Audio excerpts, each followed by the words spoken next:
नमस्कार साथियों, अमरीश क्लासेस में आपका स्वागत है। जैसा कि आपको पता है कि केवीएस पीआरटी की वैकेंसी आ चुकी है। बहुत लोगों के मन में तरह तरह के प्रश्न हैं, क्या होगा सिलेबस, इस बार जो डेमो ऐड किया गया है, ऐसे रिलेटेड काफ़ी प्रश्न हैं। तो आज सारे प्रश्नों का समाधान मिलेगा, हर एक क्वेश्चन का आंसर मिलेगा। आपको क्या करना है, लास्ट तक वीडियो को अच्छे से देखना है। आपके जो भी प्रश्न हैं वो आप कमेंट सेक्शन में लिखिए। अगर वो प्रश्न इंपॉर्टेंट हैं तो या तो उनके जवाब वहीं दे दिए जाएंगे आपको कमेंट सेक्शन में, या फिर उसके लिए एक सेपरेट वीडियो बना दिया जाएगा। तो आपको क्या करना है, बस आपको पूरा वीडियो ध्यान से देखना है, एक एक डाउट दूर हो जाएगा आपका। क्या है रहने वाला है, सिलेबस होगा, इसके अलावा जो हमारी नई चीजें ऐड हुई हैं वो क्या हैं, तो सारे बदलाव, सारी चीजों की आज चर्चा होगी। बस आपको वीडियो में लास्ट तक जुड़े रहना है। तो बात करें अगर हम सिलेबस की, तो सिलेबस हमारा रहने वाला है, मैं आपको दिखाऊं, अगर हमारा सिलेबस जो रहने वाला है वो अब अगर आप ध्यान से देखेंगे तो पीआरटी, अगर हम प्राइमरी की बात करते हैं जो हमारा 0 से 5 क्लास के बीच का होता है, 5th तक होता है, उसमें आपको 180 मार्क्स देखने को मिलेंगे। ठीक है, 180 मार्क्स का आपका पेपर होगा। तो अगर हम देखें कितने का आपका पेपर होगा, आपका 180 मार्क्स का पेपर होगा। तो टोटल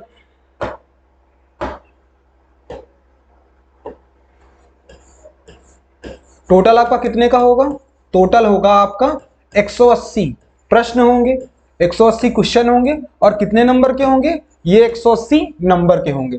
तो पूर्णांक आपको पता चल गया ना, कितने का होगा, 180 का होगा। ठीक है, 180 का होगा। अब अगर हम बात करें इस 180 के बाद की, ठीक है, इसके बाद अगर हम बात करें 180 के बाद की, तो आप देखेंगे, क्या देखेंगे आप देखेंगे कि अब किसका रोल क्या है। तो पार्ट 1 और पार्ट 2 है, पार्ट 1 और पार्ट 2। अब क्या है पार्ट 1 में और पार्ट 2 में, ध्यान से देखिएगा। पार्ट 1 में आपकी है भाषा, भाषा में आपका हिंदी, हिंदी और इंग्लिश, हिंदी और इंग्लिश आपकी भाषा है। अब हिंदी और इंग्लिश के कितने क्वेश्चन आने वाले हैं, तो 10 क्वेश्चन इंग्लिश के, 10 हिंदी के। तो पार्ट 1 आपका कितने नंबर का हो गया, 20 नंबर का आपका पार्ट 1 हो गया। अगर हम पार्ट 2 की बात करेंगे तो इसमें भी 3 पोर्शन है। एक होगा आपका करंट अफेयर्स और ये सारे पोर्शन, उसमें जिसमें आपके कंप्यूटर प्रोफिशिएंसी, करंट अफेयर्स सारा कुछ आएगा, वो आपका होगा 20 मार्क्स का। उसके बाद आपकी जो पेडागोजी, उसके अलावा आपकी जो ये साइकोलॉजिकल टीचर के तौर पे आप कैसे हैं, इससे जुड़े जो प्रश्न होंगे वो आपके होंगे 60 नंबर के। और अगर बात करें सब्जेक्ट कंसर्न की, सब्जेक्ट की आपको कितनी नॉलेज है, जो विषयों की कितनी नॉलेज है, तो वो होगा आपका 80 नंबर का। तो ये आप देख सकते हैं 60, 20, 100, 160, और ये 20 नंबर की भाषा 180 क्वेश्चन रहने वाले हैं। अब किस चीज में क्या क्या है उसको आराम से समझेंगे। आप चाहें तो नोट्स बना लीजिए। सिलेबस अगर आपकी दीवार पे नहीं चिपका है ना, तो आप समझ ही नहीं पाएंगे कि आप पढ़ क्या रहे हैं और आपको पढ़ने की आवश्यकता क्या है। तो आज क्या करेंगे, आप हमारे साथ साथ अपना जो है सिलेबस बनाएंगे, लिखेंगे, और जो सिलेबस होता जाएगा उसको टिक करते जाएंगे। रिवाइज का भी यही क्रम चलेगा। पहले आप एक बार सिलेबस कर लीजिए, रिवीजन कीजिए, साथ में टेस्ट दीजिए। कैसे तैयारी करनी है, रणनीति में पूरी बताऊंगा, बस आपको वीडियो में लास्ट तक जुड़े रहना है। ठीक है, तो अब हम देखते हैं सिलेबस में हमारे, ये तो हमें पता चल गया कितने नंबर का है, ये तो हमें पता चल गया कैसा हमारा पेपर का पैटर्न रहने वाला है। अब हमारा सब्जेक्ट में क्या क्या टॉपिक आने वाला है इसको देखेंगे। तो इसको देखेंगे तो हम पाएंगे कि हमारा जो पहला सब्जेक्ट कंसर्न है,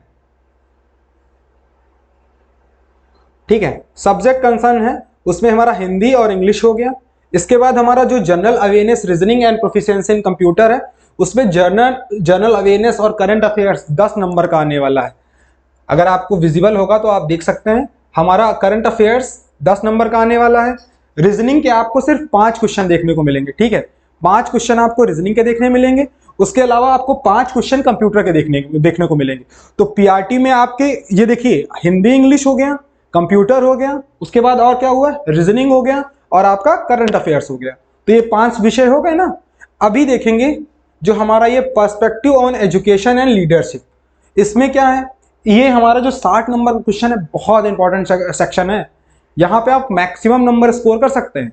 तो अगर आप ध्यान से देखेंगे तो पहला है अंडरस्टैंडिंग द लर्नर, लर्नर जो हमारा विद्यार्थी है उसकी आपकी कितनी समझ है, उस टॉपिक को लेके आपकी कितनी समझ है। ठीक है, तो अंडरस्टैंडिंग द लर्नर, इसके 15 क्वेश्चन आने वाले हैं, तो देख लीजिए कितना इंपॉर्टेंट टॉपिक होने वाला है। इसके बाद है अंडरस्टैंडिंग टीचिंग लर्निंग, तो जैसे आप जो बच्चे को पढ़ा रहे हैं, आप कौन कौन से मेथड अपना रहे हैं, क्या क्या प्रक्रिया है, ये आपके आएगी लर्निंग जो है अंडरस्टैंडिंग टीचिंग लर्निंग, ये आपकी इसमें रहने वाले हैं। और इसके आपके कितने क्वेश्चन रहेंगे, इसके भी आपके 15 क्वेश्चन रहेंगे। इसके बाद आता है क्रिएटिव कंडक्टिंग लर्निंग एनवायरनमेंट, जो ये हमारा लर्निंग एनवायरनमेंट है। इसका अब देखिए एक टॉपिक के अंदर उसमें 4-5 टॉपिक मिक्स हैं, अगर आप ध्यान से देखेंगे तो किसी में 6-7, किसी में 2-3, किसी में 4-5, तो वो भी अगर बताएंगे आप तो वो भी मैं अच्छे से डिस्क्राइब कर दूंगा। फिलहाल मैं आपको मोटा मोटा सिलेबस बता रहा हूँ, और इन्हें नोट करिए, लिखिए कि कौन से पार्ट से कितना आ रहा है। अब आपको बहुत ज़्यादा टाइम हिंदी इंग्लिश में नहीं देना, अगर आप हिंदी इंग्लिश में फंस गए ना तो आप बहुत पीछे हो जाएंगे। आपको मेन समय कहाँ पे देना है ये समझना होगा। आपको मेन समय देना है इसी में, perspective on education and leadership, 60 number का है, बहुत इंपॉर्टेंट टॉपिक हो जाता है। करंट अफेयर्स, आप केवल एक डेली का वीडियो बना लीजिए कि हमें एक वीडियो देखना है डेली करंट अफेयर्स का। आप मैगजीन भी खरीद सकते हैं, जैसी आपकी पद्धति है। कुछ लोग को ऑनलाइन पढ़ने में समझ में आता है, कुछ को ऑफलाइन में आता है, तो जैसी आपकी पद्धति है उस हिसाब से आप करंट अफेयर्स पढ़ सकते हैं। इसके बाद अगर हम बात करेंगे हिंदी की, तो हिंदी के लिए आप आदित्य प्रकाशन की किताब खरीद सकते हैं। आदित्य प्रकाशन की किताब बहुत अच्छी है हिंदी के लिए, वहां से आपकी हिंदी अच्छे से कवर हो जाएगी। उसके बाहर कोई एग्जाम में आपको हिंदी देखने को नहीं मिलती, जो भी आपका ये समझ लीजिए पीसीएस लेवल तक का एग्जाम होता है उसमें आपको आदित्य प्रकाशन इनफ है। अच्छा, बात करेंगे इंग्लिश की। इंग्लिश आपकी जो है, इंग्लिश के लिए आप लूसेंट ले सकते हैं, लूसेंट में आपको इंग्लिश मिल जाएगी। बाकी अगर आपने प्रारंभिक इंग्लिश भी पढ़ी है, आपको बेसिक आता है, और इंग्लिश में भी आप भी देखना होगा कि क्या क्या टॉपिक रहने वाले हैं। अगर सिलेक्टिव टॉपिक है तो सिर्फ सिलेक्टिव टॉपिक पढ़िए, बहुत ज्ञानी बनने की आवश्यकता नहीं है। पेपर में मैक्सिमम स्कोर करना है, हमारा टारगेट ये होना चाहिए। इसके बाद हम बात करेंगे जो हमारा ये एजुकेशन एंड लीडरशिप रहने वाली, ये प्योर साइकोलॉजी सब्जेक्ट है, जो आपका बाल विकास सीडीपी का है, उसी से जो रिलेटेड टॉपिक है। यहाँ पे आपने 2 टॉपिक देखे। इसके बाद school organisation and leadership, school कैसे काम करता है, ऑर्गेनाइजेशन कैसे काम करती है, कैसे किस लीडरशिप में कैसे काम होता है, तो इसके भी 10 क्वेश्चन रहने वाले हैं। पर्सपेक्टिव इन एजुकेशन, अब भाषा से जो हमारी एजुकेशन मतलब जो हमारी शिक्षा है उससे जुड़े क्या जो हमारे पर्सपेक्टिव हैं, क्या नज़रिया है, इसको भी देखना होगा। ये भी हमारा 10 नंबर का आने वाला है, तो ये भी एक महत्वपूर्ण टॉपिक है। तो अगर आप सिलेबस को देखे होंगे तो सीडीपी में बहुत कुछ अलग नहीं है, देखने में यहाँ पे शायद आपको अलग लग रहा हो, बट अलग नहीं है।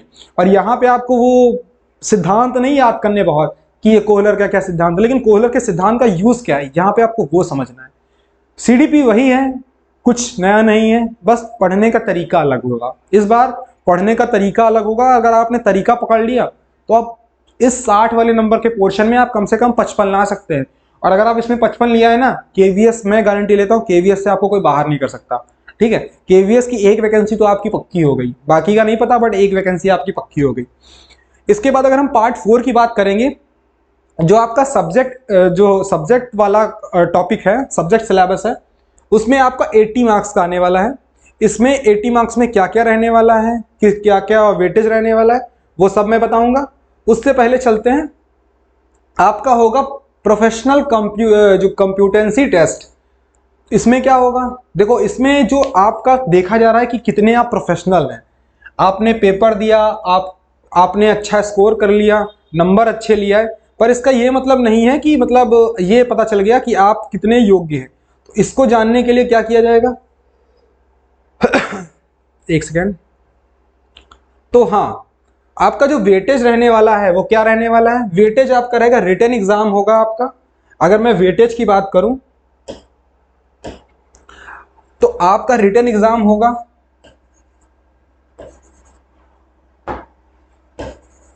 आपका रिटन एग्जाम होगा, वो कितने वेटेज का होगा, वो 70% का होगा।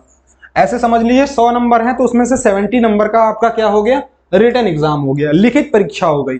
इसके बाद अगर हम बात करेंगे डेमो की, अब क्या है ये डेमो, ये तो पहली बार एक बला देखने को मिली डेमो, तो इसका परसेंटेज रहने वाला है 15%। अब डेमो क्या है, तो डेमो एक सिस्टम बनेगा जिसके तहत आपको एक निर्धारित टाइम होगा, उसका अभी पूरी जानकारी आई नहीं है, जैसी जानकारी आएगी वो भी आपके साथ साझा की जाएगी।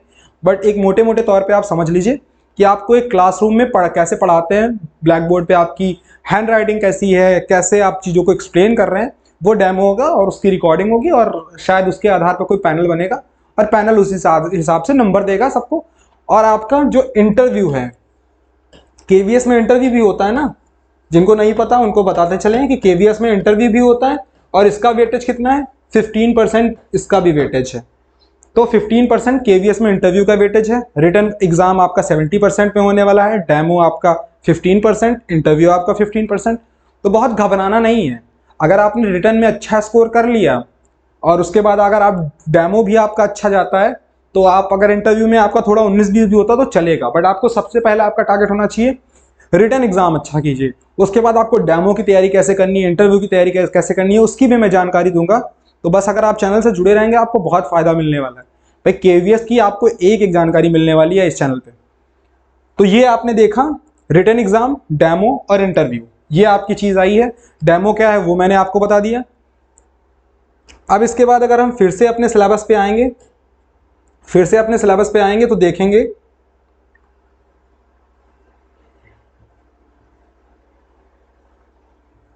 ठीक है। अब देखेंगे किस चीज में क्या क्या आ रहा है। मैंने बोला था ना मैं पूरी चीजें पूरी आपको विस्तार से बताऊंगा, आपको बस देखते रहना है, ठीक है, विस्तार से बताऊंगा। आपका जनरल इंग्लिश में क्या आ रहा है, तो जनरल इंग्लिश में आप अगर देखेंगे तो जनरल इंग्लिश में आपका आ रहा है रीडिंग कॉम्प्रिहेंशन, ठीक है, रीडिंग कॉम्प्रिहेंशन आ रहा है, उसके बाद आपका आ रहा है word power, grammar and uses, general Hindi, ठीक है। तो reading and comprehension, word power, grammar and uses. अब जनरल हिंदी में देखते हैं क्या आएगा, तो जनरल हिंदी में आएगा पठन कौशल, शब्द सामर्थ्य, व्याकरण एवं प्रस्तुति। तो बहुत कम सिलेबस है, देखेंगे तो बहुत कम सिलेबस है। थोड़ा जूम कर दूं ताकि और बेहतर समझ में आए। अभी विजिबल है, अभी शायद विजिबल होगा। तो ध्यान से देखेंगे तो पार्ट 2, हमारा जो पार्ट 2 है उसमें क्या आने वाला है, जनरल अवेयरनेस। जनरल अवेयरनेस में, तो जनरल अवेयरनेस की बात करें तो जनरल अवेयरनेस में क्या आने वाला है, जनरल अवेयरनेस में हमारा करंट अफेयर्स आने वाला है। करंट अफेयर्स कितना इंपॉर्टेंट है, किस चीज को लेके रिलेटेड पढ़ना है करंट अफेयर्स, सारी जानकारी देंगे। तो करंट अफेयर्स आपकी एजुकेशन से रिलेटेड जितनी भी चीजें एक्टिविटी होती हैं, जो भी अपडेट निकल के आते हैं, वो आपके लिए इंपॉर्टेंट है। इसके बाद बात करेंगे रीजनिंग का, हमने बता दिया, कंप्यूटर लिटरेसी का बता दिया। अब देखते हैं बाकी क्या सिलेबस है। हमारा जो सीडीपी है उसका सिलेबस क्या है, तो उसका सिलेबस है ग्रोथ, जो आपकी जो डेवलपमेंट और उनके टास्क चैलेंजेस, वही टॉपिक हैं। अगर आपने सीटेट दिया है तो जैसे आपको सीटेट में पेपर में क्वेश्चन देखने को मिले थे, जैसे हमारी इस पे क्वेश्चन वाली सीरीज चल रही है वहां पे आपको क्वेश्चन देखने को मिलते हैं, वैसे ही क्वेश्चन होंगे वहां पे। तो बस आपको डेली वो क्वेश्चन वाली सीरीज देखनी है। वो आपके सीटेट के लिए भी इंपॉर्टेंट है, जिनका सीटेट नहीं क्लियर है, बाकी केवीएस के लिए भी इंपॉर्टेंट है। तो आपको वो सीरीज देखनी क्वेश्चन वाली, डेली 10 क्वेश्चन दिए जाते हैं। अगर आप लोगों ने इंटरेस्ट दिखाया तो वो 20, 30, 40 वो बढ़ते जाएंगे। तो बस आपको क्या करना है, सपोर्ट दिखाना है। अगर आप देखते हैं डेली तो क्वेश्चन की संख्या बढ़ती जाएगी। अच्छा, अगर हम इसमें बात करें, जो सब्जेक्ट हमने देखा डेवलपमेंट, फिजिकल। अब हमारा जो डेवलपमेंट है वो किन 4 पहलुओं पे होता है, हमारा सामाजिक, और उसके अलावा जो है हमारा शारीरिक, उसके बाद हमारा संज्ञानात्मक और सोशल जो इमोशनल है वो। तो सीडीपी का सिलेबस भी बिल्कुल सेम है, कुछ अलग नहीं हुआ है, कुछ खास अलग नहीं हुआ है। उसके बाद है टीचिंग लर्निंग में कैसा रोल टीचर का होना चाहिए, कैसा रोल लर्नर का होना चाहिए, नेचर कैसा होना चाहिए टीचर स्टूडेंट रिलेशनशिप का। तो ये सब क्वेश्चन तो डेली यही क्वेश्चन हो रहे हैं। अगर आपने ध्यान से देखा हो तो यही सब प्रश्न रोज करवाए जा रहे हैं। क्लासरूम का एनवायरनमेंट कैसा होना चाहिए, डिसिप्लिन क्या है, और जो कितनी पावर क्या कैसे, ये सारी चीजें हैं, ये आपने अच्छे से देखते हुए आप आए हैं, ठीक है। Planning student activities, creating learning spaces in school, तो ये सारे जो आपने देखा यही सब जो है टॉपिक आपके आएंगे। इसके बाद अगर हम बात करें जो हमारा ऑर्गेनाइजेशन एंड लीडरशिप में क्या आएगा, तो उसमें कैसे ऑर्गेनाइजेशन लीडरशिप के साथ कैसे ऑर्गेनाइजेशन के संबंध है और कैसी लीडरशिप है, इसी पे बेसिस क्वेश्चन आएंगे।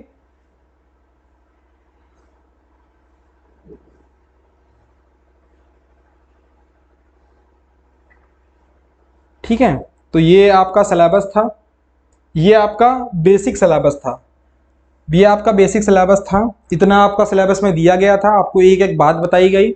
अगर अभी भी कोई डाउट रह गया है तो पूछिए। बाकी पीआरटी का अलग सिलेबस अपलोड हो जाएगा, तो परेशान नहीं होना जो पीआरटी वाले हैं। उसके अलावा पीआरटी का हो चुका है, टीजीटी का अलग से हो जाएगा। टीजीटी पीजीटी वाले जो लोग हैं उनके लिए अलग से सिलेबस बता दिया जाएगा, तो बिल्कुल परेशान नहीं होना है। बस क्या करना है, आपको अभी से तैयारी में जुट जाना है। सिलेबस नोट कीजिए, तैयारी में जुट जाइए, नोट्स बनाइए डेली, ठीक है। और आगे की जो भी अपडेट होगी आपको चैनल पे मिलती रहेगी। बस ऐसे ही बस मन लगा के पढ़ाई में लग जाइए, बहुत कम टाइम बचा है। बस समझ लीजिए कि बहुत तेजी दिखा रहा है केवीएस इस बार, और जिस तेजी से अगर केवीएस इस बार तेजी दिखा रहा है तो आप समझ लीजिए कि बहुत जल्दी आपकी परीक्षा भी डेट आ जाएगी। तो बस लग जाइए तैयारी में और आपको सारी अपडेट मिलती रहेगी। बहुत बहुत धन्यवाद।